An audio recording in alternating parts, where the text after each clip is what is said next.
Hello students, welcome in new class 4th of English. Take out your English book, open lesson number 8, Little Red Riding Hood. There is a girl whose name is Little Red Riding Hood. Okay, yes, paid work. Look at three situations and associate the following words with them. Beautiful and most beautiful. आपको ये situations देखनी है आगे के 3 sentences में और फिर आपको यूज़ करना है कि कहाँ पे कौन सा वर्ड आएगा, ब्यूटीफुल, मोर ब्यूटीफुल और most beautiful. A little child and his father went to zoo. The child saw parrots in big cage and shouted, "Papa, I want to have a parrot." पापा मुझे parrot बहुत अच्छा लगता है, पापा मुझे parrot चाहिए. तो यस, इसके लिए beautiful this situation we have used. As they went ahead, जैसे ही वो आगे गए, they saw rabbits in a big cage, उन्होंने एक बड़े से कैच में रैबिट्स देखे. The child shouted again, child ने अगेन शाउट किया, papa I don't want a parrot, मुझे अब पैरट नहीं चाहिए, आई वांट अ रैबिट. अब उसने क्या किया, रैबिट और पैरट के बीच में, दोनों के बीच में कंपैरिजन कर लिया.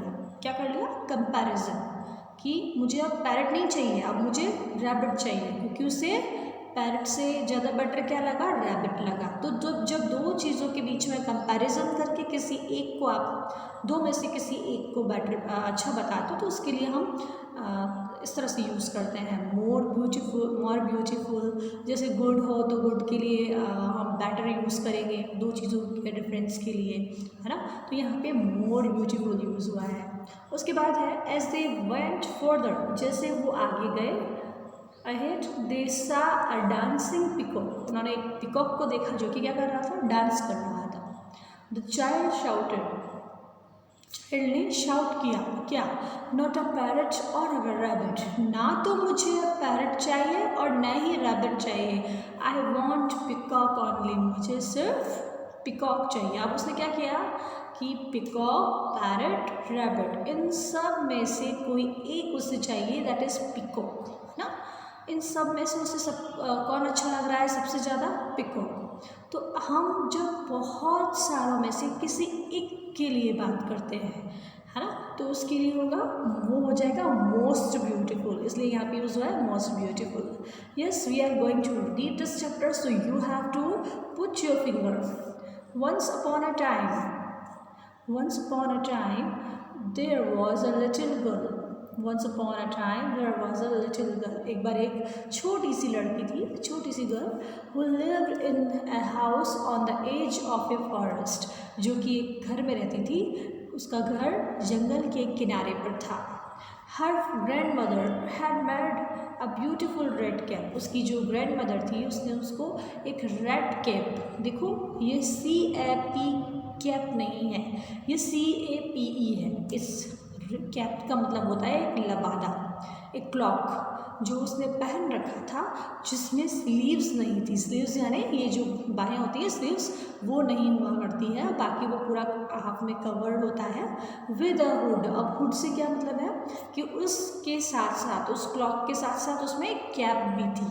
ओके, और यस, वो इसे बहुत ज़्यादा पहनती थी. शी वोर इट सो मच. ओके, तो ये जो उसकी दादी ने उसे बना कर दिया था, इसको वो बहुत ज़्यादा पहनते थे. दैट एवरीवन कॉल्ड हर, इसी वजह से उसे हर कोई लिटिल रेड राइडिंग हुड बुलाता था. हर कोई उससे क्या कहता था, little red riding hood. Okay, आप देख सकते हैं यहाँ पे इसने एक लबादा वियर किया हुआ है, क्लॉक वियर किया हुआ है, ये रेड कलर का, और इसमें स्लीव्स नहीं है ना, स्लीव्स नहीं है इसमें, और इसमें हुड है, हुड यानी कैप की तरह हुड लगा हुआ है. इससे ये जो ड्रेस है उसकी ग्रैंड माँ ने बनाई है, और इसको ये बहुत पहनती है, और ये रेड कलर का है, तो इसे हर कोई इस गर्ल को लिटिल रेड राइडिंग हुड कहता है. वन डे हर ग्रैंड मदर फेल इल, एक दिन उसकी जो ग्रैंड मदर है वो बीमार हो गई. And little red riding hood was sent to visit her, और लिटिल रेड राइडिंग हुड जो है वो अपनी ग्रैंड माँ को देखने के लिए जाती हैं. Take this basket of cakes, and mind your manners.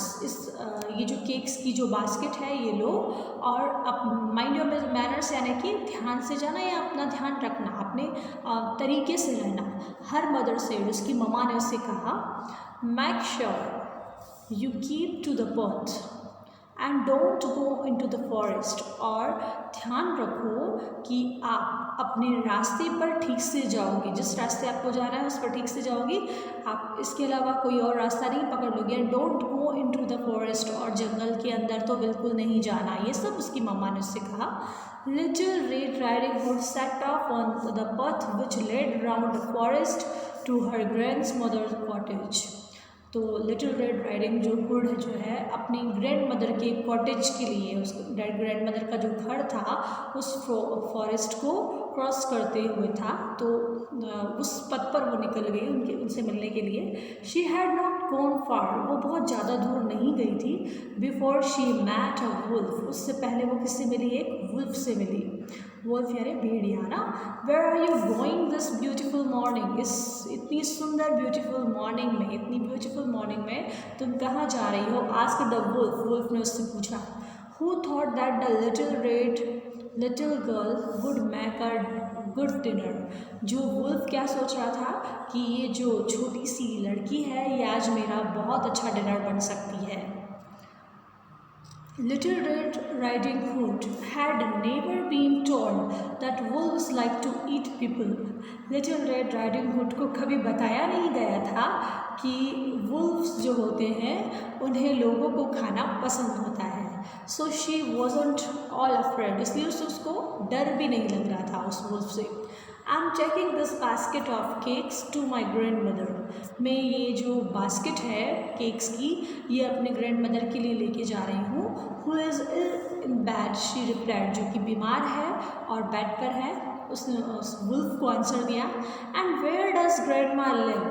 आपकी जो ग्रैंडमा है, asked the wolf. वुल्फ ने पूछा आपकी जो ग्रैंडमा है, दादी जो है वो कहाँ रहती हैं? Now the wolf thought that a little girl and her grandma together would make him a good dinner indeed. अब क्या सोच रहा था वो वुल्फ ऐसा सोच रहा था कि अगर ये दोनों ग्रैंडमा और ये जो छोटी सी गर्ल है, इन दोनों को मैं अगर खा लूँ तो मेरा आज का डिनर एक अच्छा डिनर हो सकता है, तो कि मैं इन दोनों को एक साथ खाऊँ। On the far side of the forest, जंगल से काफ़ी दूर एक और इन अ कॉटेज, एक कॉटेज में रहती है। Replied little red riding hood, little red riding hood ने उसे आंसर दिया दो कि मेरी जो ग्रैंड माँ है वो इस फॉरेस्ट से थोड़ा दूर, इस फॉरेस्ट से दूर एक कॉटेज है उसमें रहती है। The wolf thought for a bit, थोड़ी देर के लिए वुल्फ सोचने लगा। He wanted to eat both, वो दोनों को खाना चाहता था। The little girl and the old lady, little girl को भी और वो बूढ़ी लेडी को भी। He knew he would have to get to grandmother's cottage before, और वो समझ गया कि इसके लिए उसे इस गर्ल से पहले ग्रैंड माँ के कॉटेज में पहुँचना होगा। Little red riding hood, look at those flower in the forest my dear. उसने कहा, उसने लिटिल रेड राइडिंग हुड से कहा वुल्फ ने कि उन फ्लावर्स को देखो डियर, जंगल में जो फॉरेस्ट है, जंगल में जो फ्लावर्स हैं उन्हें देखो। ही सैड, उसने कहा, will they not make a charming garland for grandma, क्या इन फ्लावर्स से अपनी ग्रैंडमा के लिए तुम एक सुंदर सी माला नहीं बना सकती हो? Yes, little red riding hood सा बटरफ्लाइज, लेकिन फ्लावर्स को देखने के बजाय लिटिल रेड राइडिंग हुड ने किसको देखा?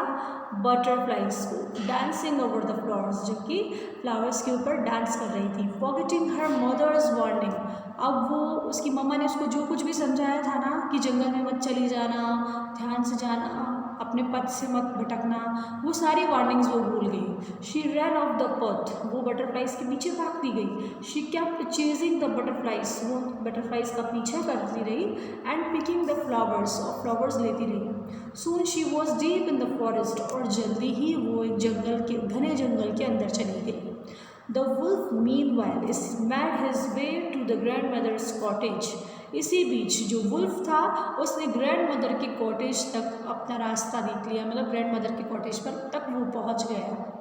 ही नॉक्ड ऑन द डोर, उसने ग्रैंडमा के जो कॉटेज है उसका डोर को नॉक किया, टैप टैप। डोर की नॉकिंग की जो वॉइस होती है वो होती है tap tap. Who is there, कौन है वहाँ? Came the grandmother's voice, grandmother की आवाज़ आई कि वहाँ कौन है? It's Little Red Riding Hood, said the wolf, disguising his voice as best he could. It is Little Red Riding Hood कि यहाँ कौन है? Little Red Riding Hood है। वुल्फ जितना सॉफ्ट, जितना अच्छा अपनी वॉइस को कर सकता था उसने उतना अच्छा किया ताकि उसे जो ग्रैंड माँ है अंदर उसे रियलाइज़ हो जाए कि वाकई ही गेट जो डोर है उस पर कौन नॉक कर रहा है? Little red riding hood knock कर रही है। Just lift the latch, door के ऊपर जो हैंडल लगा होता है उसके लिए कहा गया है lift the latch and let yourself in, उस हैंडल को खींचो और अपने आप अंदर आ जाओ। सेड द ग्रैंड मदर ने कहा आई एम टू इल, मैं बहुत ज़्यादा बीमार हूँ, टू लीव माई बेड, मैं इतनी बीमार हूँ कि मैं अपना बेड छोड़कर डोर ओपन करने नहीं आ सकती। The wolf lifted the latch, wolf ने उस हैंडल को खींचा, रस्ड इन और अंदर घुसा, अंदर चला गया, सॉरी रस्ड इन अंदर चला गया एंड स्वेलोड द ग्रैंड माँ इन वन गल्प, और उसने एक ही झटके में ग्रैंड माँ को निगल लिया, स्वेलो कर लिया एक ही बार में, ईट नहीं किया, बाइट नहीं किया, कट नहीं किया, एक ही बार में उसको निगल गया। Then he put on her cap, और फिर उसने अपनी उस ग्रैंड माँ की कैप पहन ली एंड शॉल पहन ली and leaped into the bed, और उनके बेड पर चला गया। After a while little red riding hood found her way out of the forest, कुछ देर बाद जैसे ही लिटिल रेड राइडिंग हुड जो है अपने रास्ते पर फिर से आ गई, जंगल से बाहर निकलकर, and came to the door of her grandmother's cottage, और कहाँ पहुँच गई? ग्रैंड माँ के कॉटेज के डोर पर। She knocked, tap tap tap, उसने नॉक किया और उसकी नॉकिंग की वॉइस कैसी थी? Tap tap tap. You have to remember, door के लिए कभी भी पूछा जाए कि वॉइस कैसी होती है डोर की, तो टैप टैप होती है। Okay, who is there said the wolf, wolf ने कहा वहाँ कौन है? The voice sounded very strange, आवाज़ जो थी, वॉइस की जो साउंडिंग थी वो बहुत अलग सी थी। But little red riding hood knew that her grand mother has a called, लेकिन लिटिल रेड राइडिंग हुड को पता था कि उसकी जो ग्रैंड माँ है उसे सर्दी लग गई है। जब सर्दी लगती है तो गला जो आवाज़ होती है वो भारी हो जाती है। It is little red riding hood, she replied, उसने आंसर दिया कि यहाँ कौन है? डोर पे नॉक कौन कर रहा है? Little red riding hood. Just lift the latch, इस हैंडल को लिफ्ट करो एंड लेट योरसेल्फ इन, और अंदर आ जाओ। सेड द वुल्फ, वुल्फ ने कहा। पुलिंग अप, जैसे ही उसने क्या किया? Pulling up the quilt to hide his hairy coat, और वुल्फ ने क्या किया? जो वहाँ पर वो क्विल्ट किसके लिए यूज़ हुआ है यहाँ पे? ब्लैंकेट के टाइप, जो वहाँ पे बेड पर रखा हुआ था मतलब ग्रैंड मदर के लिए, अपने आप को ढकने के लिए, तो उसने अपने आप को पूरा छुपा लिया उस क्विल्ट के अंदर, ताकि जो उसके हेयर हैं, बड़े बड़े हेयर्स हैं, वो दिखाई ना दें। Little red riding hood lifted the latch, उसने जैसे ही उस हैंडल को लिफ्ट किया and walked into the cottage, और कॉटेज के अंदर आई। Oh grandmother, what big arms you have, आपकी कितनी बड़ी बड़ी आर्म्स है, उसने कहा। Yes, they are to hug you with, और रिप्लाइड द वुल्फ, वुल्फ ने आंसर दिया कि ये तुम्हें हक करने के लिए है, इतनी बड़ी बड़ी arms. And grand mom, what big teeth you have, और कितने बड़े बड़े टीथ हैं आपके। शी सैड, उसने कहा। Coming right up the wolf, और वुल्फ ने क्या कहा? They are to eat you with, ये जो मेरे बड़े बड़े टीथ हैं ये तुम्हें खाने के लिए है। रोर द वुल्फ, वुल्फ ने रोरिंग की जो आवाज़ होती है वो वुल्फ की आई। He leaped out of bed, bed से वो बाहर निकला and swallowed little red riding hood in one gulp, और वैसे ही एक ही झटके में जैसे उसने ग्रैंड माँ को स्वेलो कर लिया था, वैसे लिटिल रेड राइडिंग हुड को भी उसने स्वेलो कर लिया। Yes, after that then he began to yawn, और फिर वो यार्न यानी कि खाने के बाद वो जैसे टायर्ड सा हो गया तो सर की आवाज़ निकालने लगा। Such a big dinner he made him feel quite sleepy, तो उसने बहुत ज़्यादा अच्छा डिनर कर लिया था तो उसे नींद आ रही थी. He lay back on the bed and was soon snoring, वो जल्द ही बेड पर गया और स्नोरिंग, सोते हुए उसकी आवाज़ आने लगी ज़ोर ज़ोर से, जैसे कोई खराटे मारता है ना, तो उस वुल्फ की भी इस तरह से आवाज़ आ रही थी जब वो सो गया था. Yes, we have done its first part of this chapter in this video. Second part we will do in second video. Okay students, if you are unable to understand then you can get help of your parents. Have a nice day. Bye.